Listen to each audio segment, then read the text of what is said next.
मित्रांनो, जर आई तुमचा जीव असेल तर चॅनेलला सबस्क्राईब करा. माझे नाव वर्षा आहे. मी आमच्या गावात शाळेत इयत्ता 10वीच्या वर्गात शिकवते. आम्ही वर्गात मुले-मुली एकत्र शिकवतो. माझे आई-वडील शेती करतात. मला एक मोठा भाऊ आणि माझे आई-वडील असे आमचे छोटेसे कुटुंब आहे. मी माझ्या आई-वडिलांची खूप लाडकी होते आणि वर्गात सर्वात हुशार होते. मला वर्गात चांगले मार्क्स मिळाले त्यामुळे आमच्या सरांनी मला वर्ग मॉनिटर केले होते. आमच्या वर्गात रवी नावाचा मुलगा रवी हा वर्गातील शांत मुलापैकी एक आहे. त्याला जास्त बोलायला आवडत नाही. आमच्या वर्गात अजून एक प्रेमकथा तयार झाली असली तरी आजपर्यंत आमच्या फक्त औपचारिक बोलण होते. विशेष काही नाही. आमच्या मुलींचा वेगळा ग्रुप होता. जर वर्ग सरांनी आम्हाला एखादा प्रश्न विचार तर सर्वात अगोदर हातवर करणा 4-5 मुलीपैकी मी एक होते. आताही आमच्या या शाळेतील शेवटचे वर्ष आमच्या वर्गा गणिताचा तास घेणारे विद्यालय उपमुख्याध्यापक देशपांडे सर हे है रवी. हा गणित थोडा कच्चा आहे. जर सराची ऑफिसमध्ये काही काम असेल तर ते अनेक मला वर्ग लक्ष ठेवला सांगायचे. सर वर्गात नसताना मी फक्त त्या मुलांची नावे लिहायची जी खूप बडबड करतात आणि आपली जागा सोडत. मी मनाने खूप चांगली होते.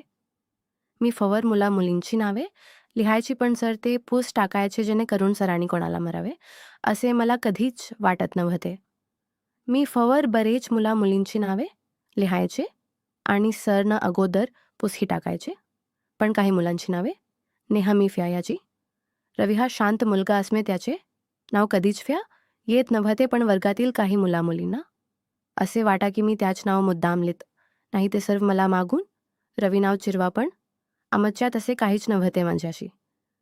तो कधी बोलला सुद्धा नाही. तरी पण सर मुली मला त्याच्या नावाने चिडवायची आणि त्यालाही माझ्या नावाने चिडवले जायचे.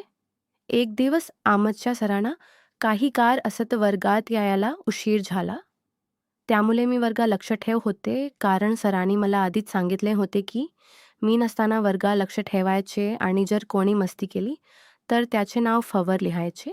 मी वर्गवर लक्ष ठेव असताना रवी जवळ बसलेला त्याच्या मित्र रवीचा पेन दुसरीकडे टाकतो. मग रवी फक्त त्याच्याकडे बघतो आणि पेन उचलण्याचा बेंचवर उठतो. यावर मी त्याचे नाव फवर ते रवी पेन घेतो आणि पुन्हा त्याच्या जागी जाऊन बसत. पण यावे मला नाव पसता येत नाही, कारण मी नावपूस आधी देशपांडे सर वर्गात येतात आणि मी पण माझ्या जागेवर जाते आणि आम्ही सरे मुले उठ सरांना गुड मॉर्निंग सर असे म्हणतो. खाली बस.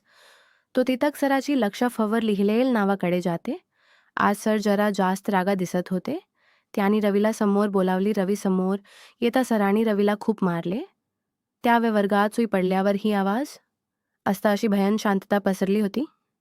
सरांनी रवीला खूप मारले. तो शांतपुरम. मला असे वाटत होते की आपण खूप मोठी चूक केली आहे. मी सरचा तास संपपर्यंत त्याच विचारा होते. मला खूप वाईट वाटले त्या दिवशी. रवी कोणाशी काही बोलला नाही. मी नाव लिहिले त्यावेळेसही तो कोणाशी बोलला नव्हता, पण तो पेन घ्यायला जागेवर उठल मुले. मी त्याच्या नाव लिहिले होते. माझ्याकडून खूप मोठी चूक झाली होती. नंतरच्या सुटल्यावर सगळं आपल घराकडे निघत, पण संपूर्ण वर्गातील मुलींची घरी जाताना एका चर्चा होती की रवीची चूक नसतानाही त्याने वर्षा मुले सरामर खाल्ला.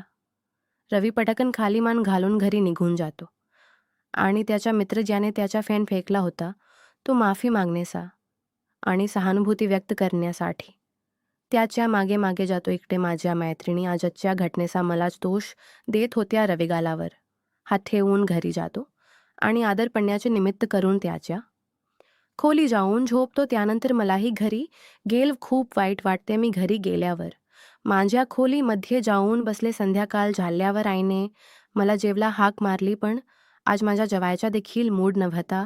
त्यानंतर मी कसे बसे जेवण करून पुन्हा माझ्या खोली झोपायला आले.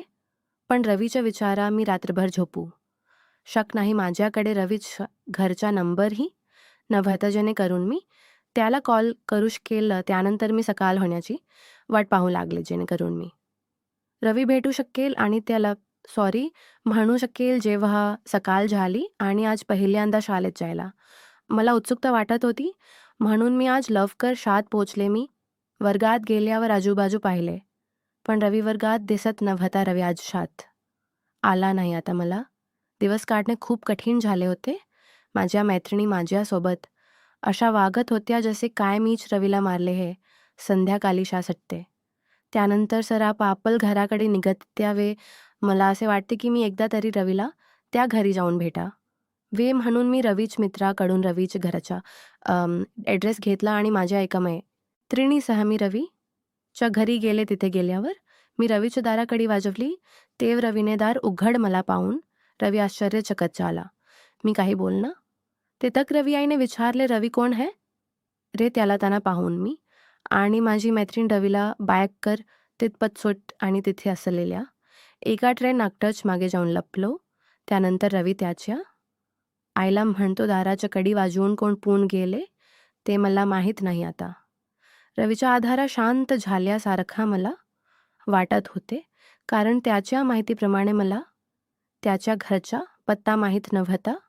याचा अर्थ मी कोणाला तरी विचारले असेल आणि त्याला भेटायला त्याच्या घरी गेले असावे असे त्याला वाटत असावे. 10 दिवशी रवी शाळेत जातो आणि तो वर्गात जाऊन त्याच्या बेंच बसत परवाच्या मे त्याला सगम समोर मारले होते.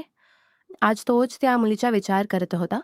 रवीला माहीत होते की वर्षा त्याच्याकडे नक्की येणार, पण वर्षा आली नाही. दुपार जेवणाची सुट्टी वर्षाची मैत्रीण रवी जेव्हा आली